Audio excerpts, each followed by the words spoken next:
Welcome, everyone. This is Pumpkin Mules, and you're listening to LOTRO Players News, where we take a look at places in LOTRO and hear LOTRO players. And this week, I'm joined by Krister Hello. and Sanswinda. Hello, everybody. Hello there. And this week, not much going on Standing Stone Games, except, of course, lots and lots of release notes. Oh, you know Woohoo! what? You were deceptive. Is this Nothing deceptive? going on except all of this. Yes, we did have an update. We had update 48.6. And here are the release notes for update 46.6. Pagru Kirit, The Garden of Corpses, was released on Wednesday, June 17th. And this is a new 6-player instance that has arrived, and this instance, the Garden of Corpses, is now available through Tier 2 difficulty with the launch of update 48.6. It's free to VIPs or unlocked with purchase of the quest pack A Glorious Hunt. Tier 3 will be available at noon on Thursday, June 25th, and Tier 3 Leading the Charge deed will be available until Monday, August 10th at 3 a.m. Pineleaf, Yeah? in the Garden of Corpses, do you have to practice necromancy and figure out how to grow more corpses?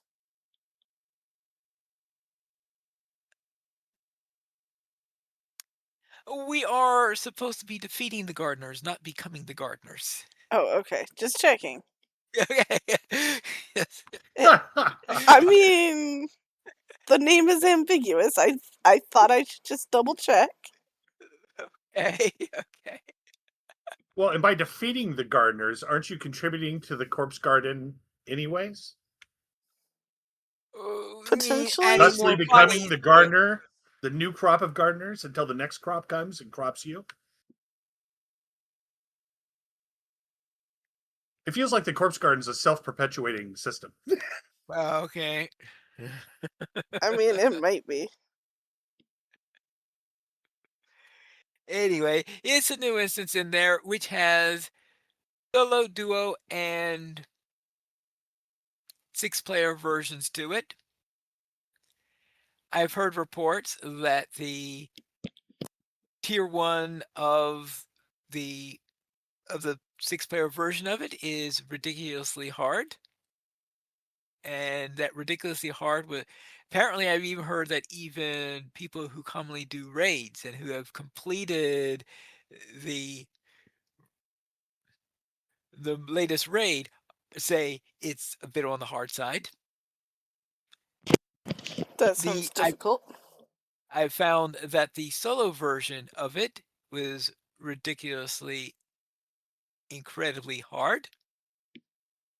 In fact, For I a never could second, I get thought past. you were about to say easy. I was like, oh, No, no, really, no, no, bud? no, no. It No, was hard. the Okay. duo version. So I had run the duo version with Finn yesterday, and we were thinking, "Oh boy, are we going to get fouled up?" Is this? Uh, uh, well, compared to the others, it was a walk in the garden. So Okay, so dual is working better than single or 6-person for the moment. that is the impression. I have not done full systematic testing yet. I have not been able to do that yet. But that's what it looks like. It looks like the solo version and maybe the 6-player version are a little bit overtuned. We'll have to see. Some people think that maybe the tier 2 mechanics are bleeding into tier 1 might be a possibility. It- That could cause some problems. yeah, I have not played the 6-player version of it, so I cannot testify to it, but if Finn is telling me that he was getting pounded by it, and if he said that he heard of that one of the groups said he knows who did it with experienced raiders were getting themselves kicked to it. You know, Fair. and they are, and of course those are the ones that are used to. Usually you give them a 6-player instance and they have it for lunch. You know? So we'll have to see. I've not tested the 6-player version of it yet, but I've heard reports of that one. I have directly experienced the 1 and 2, and the one I felt was a bit hard. I need to take some numbers in there to see if the 6-player version, if see what kind of numbers are on there I could see on there if that but I know there was one point in there where I was completely confused. There was a non non-obvious mechanic in there where apparently I get the impression that I was supposed to go switch and try to kill some statues. Now this is of course trying to kill these statues while being pounded upon by an elite and two other mobs. Uh-huh. And while that's going on, I'm supposed to be pounding a statue and destroying two statues. And if I don't destroy those two in time, then I get hit by some by amount of massive shadow damage that's greater than my morale. Oof. So at least I'm guessing that's what you have to do in order to stop it because I did not. This was before I learned about the statue thing. Finn told me about the statue thing, so it's possible that could make a difference on the matter. So yes, if you do try to go into there, apparently there are a couple of statues in there, and I don't think the statues are target. You know how sometimes you click on something and something's easily targetable or something like this. I even when Finn told me about it, I had a lot of trouble finding those statues and targeting them and stuff like that. So it was like, and I'm supposed to figure this out that I'm supposed to attack these statues. How? If I saw them, I would have just thought they were decoration. Fair. Never trust a statue, Pineleaf. Never Never, trust a statue. Oh yeah, you never learned that trust by a the time you're statue. 3 in my family. Okay. Anyway, so that's the new one in there. Maybe next week I'll have a better idea on how it's working, or of course maybe next week there'll be a patch to Also tone it possible. down a little bit. We'll see. And let's see now they're saying that tier 3 is supposed to be opening up on we said June 25th. That's next week. So there has to be a patch next week in order to add tier 3. So Presumably. I'm presumably so maybe there'll also be a couple of tweaks to the to tiers 1 and 2 at the same time. We'll have to find out. And if they say they're making it harder because they thought it was too easy, then I'm going to scream and give up. That's right. That's right. Instead of making solo easier, maybe they'll make duo harder Don't so go that with they my all line ideas. up. No. If you guys hear Pineleaf screaming, you'll know what happened. Yes. All right, let's go into the news and notes. For Veil of the Nine for the Ring Raid event, we have corrected an issue with the higher level barter profit profiles. A pocket item has been added for barter that can increase lesser wraith encounter frequency from about 7-minute intervals to 4-minute intervals. You mean some people want more of them? Yeah, Mm, there's always one out there. An amount of tattered shadows granted for defeating lesser raids has been increased, and an additional tier of reputation has been added for top levels of the barter system.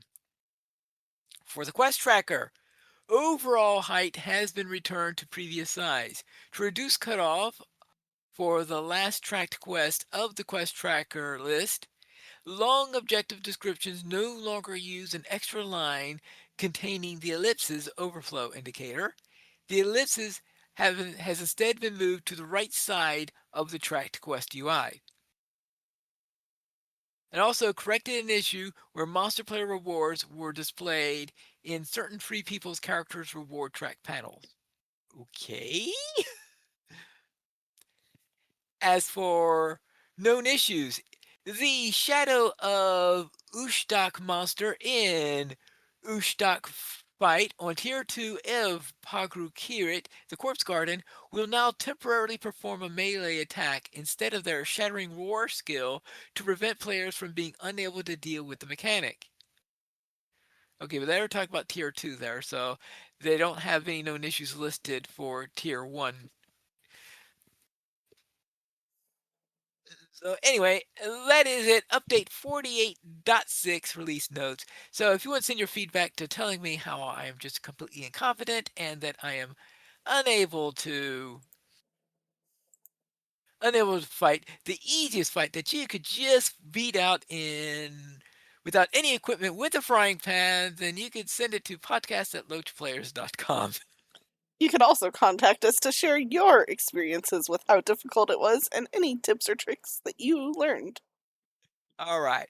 So then let's then head out to the borrower notes. We have update 49 borrower um, beta number 2.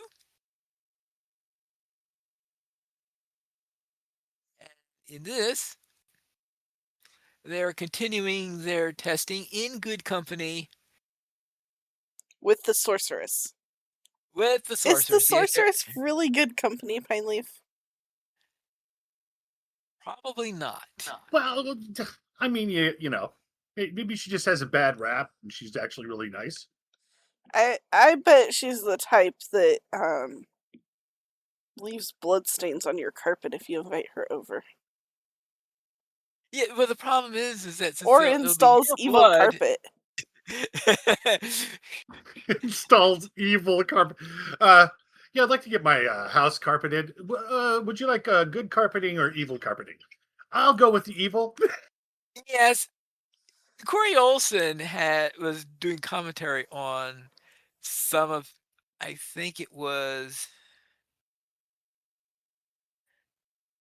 I think it was when he was playing Griffith and he was going through Angmar. He was making comments about the evil upholstery on Yeah, in Angmar. and he tied it to the evil upholstery in Evendom. Yeah, and maybe did the same thing with Dol Guldur when he was going through there. You So know, yeah, well, Chloe's always looking for new revenue streams, and maybe we should get into. Evil upholstery. This sounds like it could be a booming industry. You know, what would really tie this room together? A carpet, an evil, evil carpet. yeah, because you want a nice red or brownish or rusty colored carpet to help to hide the blood when you kill someone in there. Or like a carpet that sounds like bats when you walk on it. You know, squeak, squeak, squeak, squeak.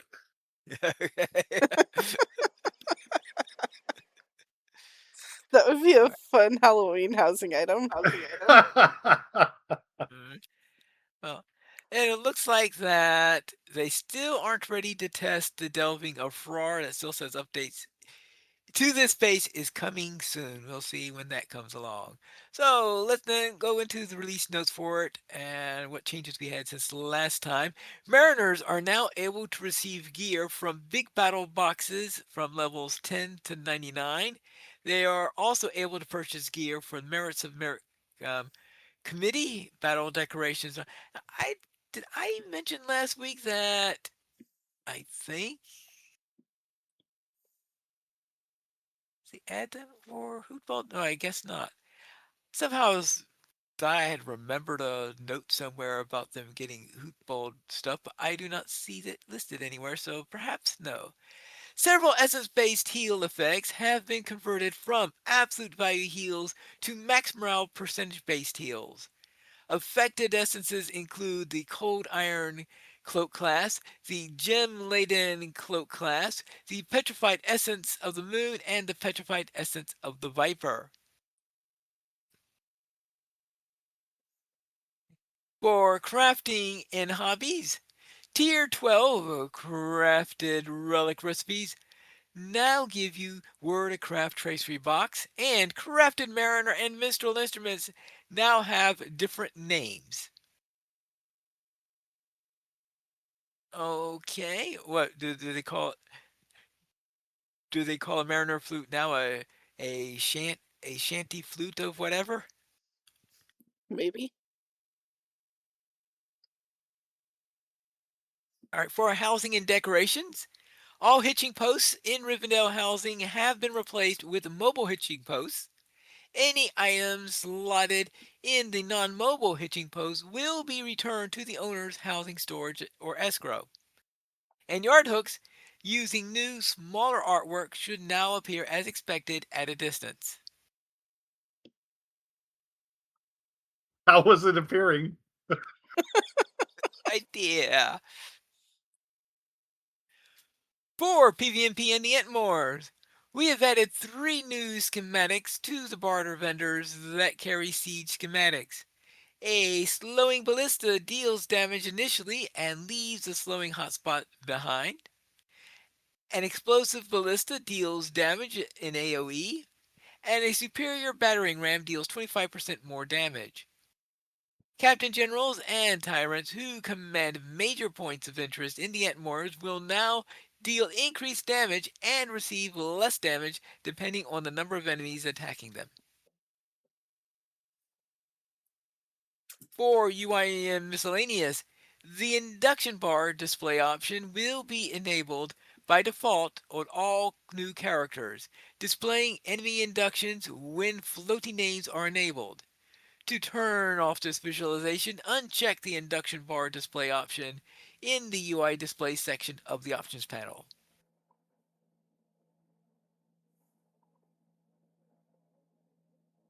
Okay, that's interesting. I just wonder what induced them to make this change. I mean, a lot of players complaining about the headache of activating their induction panel or something. Or Hmm. probably a lot of players not knowing about it three until the third time they're doing a raid, and then they're saying, "What do you mean you haven't been?"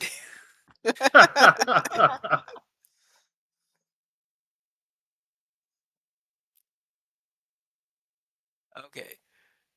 The only thing, of course, is the fact since I never have floating names enabled, I'm never going to see it anyway. Fair.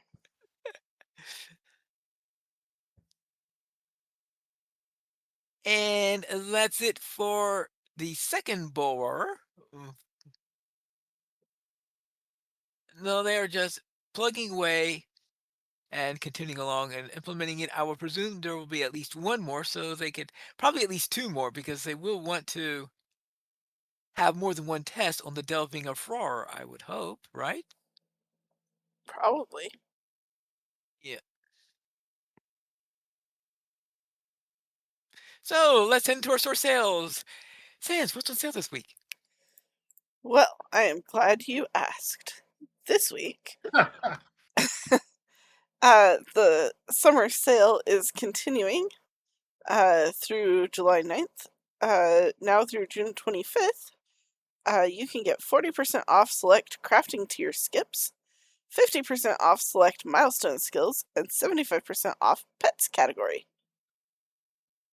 Presumably also some things in the pets category. You can get 20% off the Deep Places Memoir packs through July 9th. And enshroud yourself with pre-order items from the launch of Mines of Moria and Rise of Isengard. Then the summer expansion sale is arriving, also lasting through July 9th. Get up to 85% off select expansion packs in the LOTRO market. The full list should have been revealed. Oh, no, will be revealed on June 24th. So, that's exciting. And go ever on and on with 30% off select XP boosts, enhanced XP supplies, and 100% March acquisition boosts through June 25th. And our weekly coupon gives you a red die with the coupon code HOT HOT HOT. That is HOT HOT HOT. And that also should work through June 25th. So it's hot, hot, hot. Hot hot hot. All right. Then, of course, now I know what we. Of course, there is the question is, are questions, new player questions. Yes. How about Oh, there you are. read us one this Yeah, time? yeah, The invisible ink. yeah. Oh, Yeah, there we go. Okay. yeah. There we are. Yeah, yeah, yeah. It's an invisible link. All right. No. What? Okay. Wait. I guess yeah. I have to. I'm sorry. I started answering the questions before you You're got that. answering the questions before they're asked, right? This is continuing on some of Sense questions that she asked several years ago, and we're reprising them. And the first question is the hunter really always the first suspected when the group wipes, and why? Would they wipe? No. Even with accidental pulls, it's depends.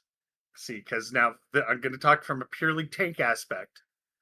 Is I'm a tank, so even though I look like I might just be looking at a book or looking at the stars or la la la lying, I'm actually paying hyper attention to everybody in a raid.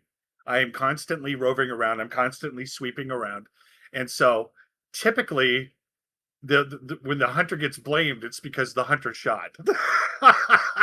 It's not because I just wanted to point fingers at somebody and accuse them. I'm hyper aware of what's going on. So, but what's really funny for me too is I can tell which hunters do it typically by the height of the arrow as well. If they do it, if it's sweeping by my head, I know it's a human or an elf. If it's sweeping by my knee, I know it's a halfling. So, And what about if it's a dwarf? well, they don't really they don't you know what, I think in the grand scheme of things, I don't feel like I've ever had a dwarf shoot a projectile to pull something.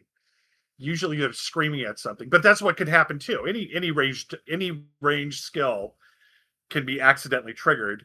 Or my favorite one of all time was when we were just getting ready to do the main boss. What was that one? The oh shoot, I can't remember what raid it was, but we're getting ready to do the main boss. The person coordinating everything goes, "I'll be right back."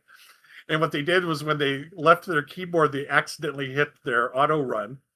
And so me and the other tank start yelling in horror as we see her just run into the boss.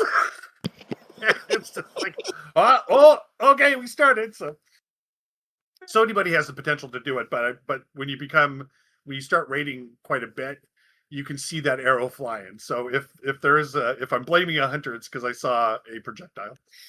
Okay, well, but if it's a fireball, then you'll blame the lore master then? Yeah, of course. Yeah. The problem with that though is that typically the hunters are doing it accidentally. If lore master's hurling a fireball, you feel that there's some intention behind that. Oh, the group will wipe if I do this. Oh, too bad. Teleport.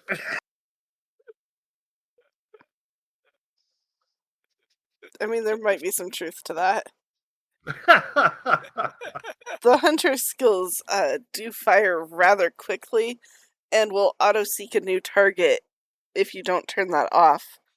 Well, and of course, like if you're doing forwarding too, target forwarding, you can have that them accidentally designate another target too, and then you're firing. So Right, or you start firing while they're still looking for their target, but you don't realize they're still looking for it because they haven't yes, told yep, you.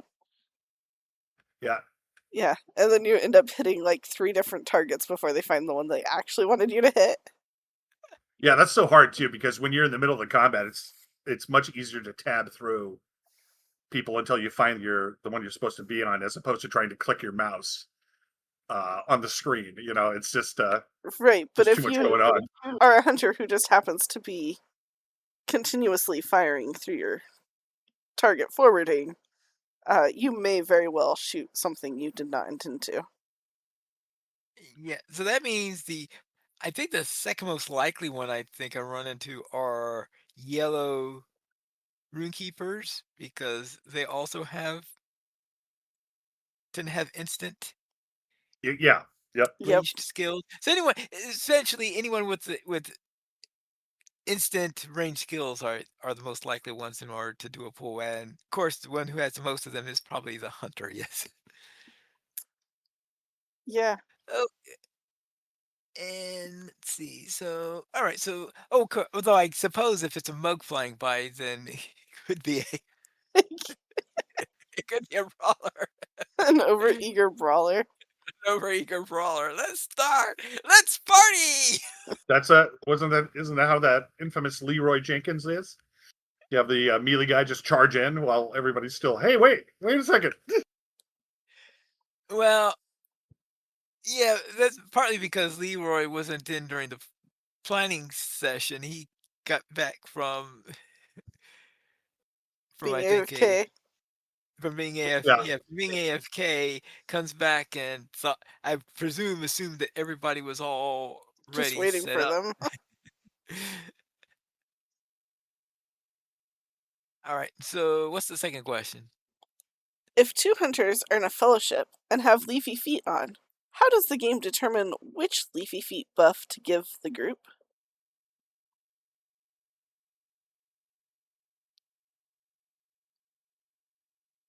I'm sure this Uh, changed at least once I since think this the has question changed was since asked. I asked the question. So when I asked the question, what was happening is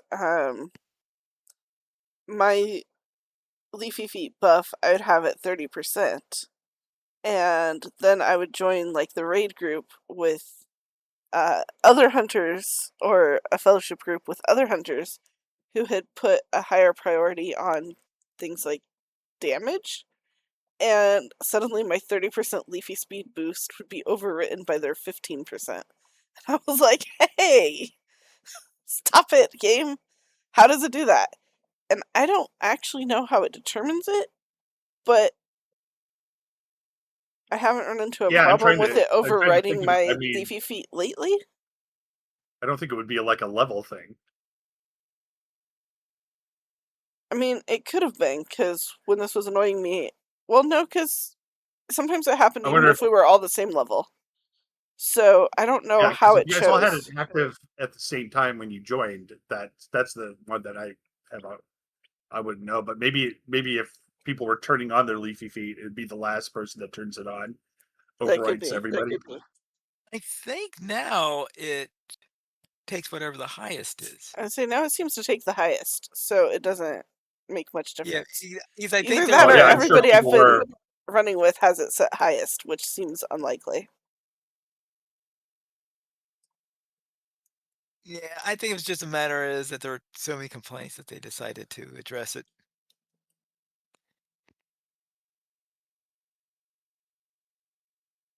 But I've never done a strong test on the matter. And of course, I'm usually running a warden, so Not as much of a need to check. I usually find that there are two states with leafy feet. Either I'm on a warden, in which case I've got a faster run rate anyway, or I'm not on a warden and I'm usually about 1 inch off of being within the zone to it, so I am being left behind by a mile. Yeah, it's got a kind of weird uh, edge to its area of effect. Yeah. No, that's it for our new player question this week, unless someone has something else to add. So I'm satisfied. let's go and check on our weekend Lotro. And Krister, what were you up to? Well, I decided to have Krista go over to further home and do some partying, and so I did some festival stuff, which was fun, and I really was. I definitely have a place in my. It warms my heart when I go. I was going to the barter there, and I have that helmet where it totally removes my head, so there's no head in the helmet, and this these people from this kin. This one guy came up and stood right in front of me for a little bit, and then a couple more people from his kin showed up, and they all were standing around me. I was like, that's right, because it looks so cool. But anyways, so that's what I did, and then besides that, did the Stardew Valley thing with you guys. And then realized, as we were moving through it, how little I understood what I was doing at the beginning, and how I totally uh, destroyed my any chances of happiness or fortune. But glad we're going to restart, so that should be a lot of fun. But anyways, that was pretty productive. Sans, what did you get up to this week? I went festivaling and enjoyed some of the festivities. And another one of my alts learned all the festival dances available from the dancers at the Party Tree, Bree, Festival Ground, Dueland, and Thorns Hall. And then I played some Stardew Valley with you guys, which was pretty fun. And I played more Ark Survival Ascended with Cinders, and we tamed more dinos, including another Rex and our first baryonyx of this world this morning, which was pretty awesome. So, Okay, that's baryonyx. That's a real tough one to do, I'm sure. Now, well, did they depict baryonyx as swimming, as being land-based or water-based? it is equally comfortable in both environments and is really fast. It's Uh, really fast. Okay. yeah, and it's aggressive, but it only eats fish meat. It only So, eats fish meat. Okay, yep, so uh, well, considering the way its teeth are configured, I guess that's reasonable. yeah. So we had to acquire the fish meat and stuff, but we were trying to go um, into a sort of. It's not quite a cave. It's like an underground portion of the Valguero world. Um, and a Rex fell off the cliff in our way. And so then we had to like try to figure out how we were going to get past the Rex. So we ended up trying to tame the Rex. But then a Baryonyx ran over. And we're like, what in the world are we going to do? And another Rex fell down. And there was a Ceratosaurus that almost fell down. And it was kind of wild for a little bit. And a It was Carnotaurus fell down. So it went from like peaceful, there are Brontos and Stegos around, to maybe don't land for a little while while we figure out what we're going to do about this situation. But we yeah, the got, Rex could be rather dangerous to you because I have a feeling they're more likely to view as food than the baryonyx would. yeah. Fortunately, the Rex was really distracted attacking Stegos and Trikes and Brontos, and so we mostly tranked it down while it was distracted attacking other dinos. Okay, that makes sense. And it killed. Well, the Baryonyx killed the other Rex, the lower level Rex, and then the Carnotaurus almost killed the Rex that we got, but then the Rex killed it a few minutes later. And then we got that Rex after he ran away down into the area we wanted to go into, but he was almost done being knocked out, so I chased him. And then I threw down a trap and we caught the Baryonyx in it and tamed ourselves a Baryonyx and a Rex. And it was pretty epic. So, Okay. yep. And then I had to take the Baryonyx swimming to catch some more fish meat because we used all of our fish meat to tame it. But yeah, you know. So, You could you use it as a boat, right? right? Like, this game feels like very much somewhere between Minecraft and Pokemon. Like, let's catch them all, and also let's build something really fast and like put it down and use that as either to keep us safe or to trap a dinosaur. So Okay. yeah, that's pretty much my week. How was your week, Pineleaf?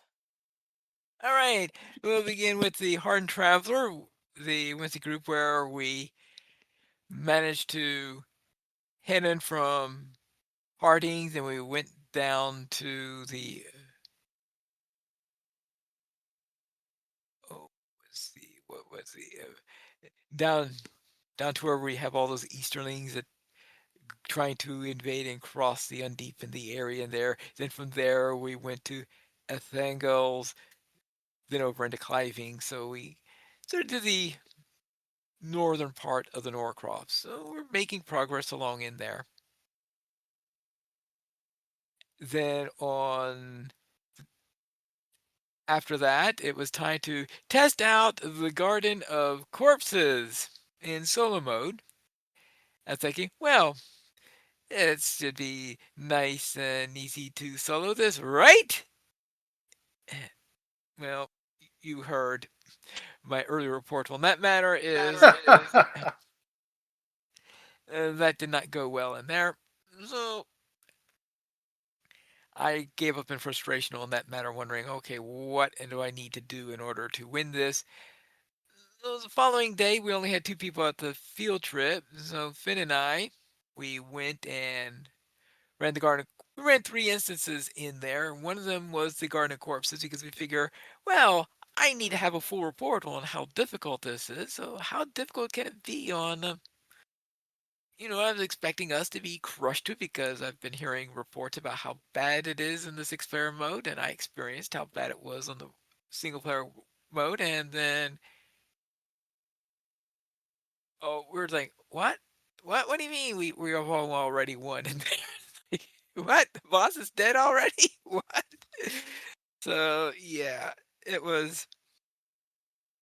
Oh, that's right. And the third one that we did was the well. That's right, the well of forgetting. No wonder I forgot that one.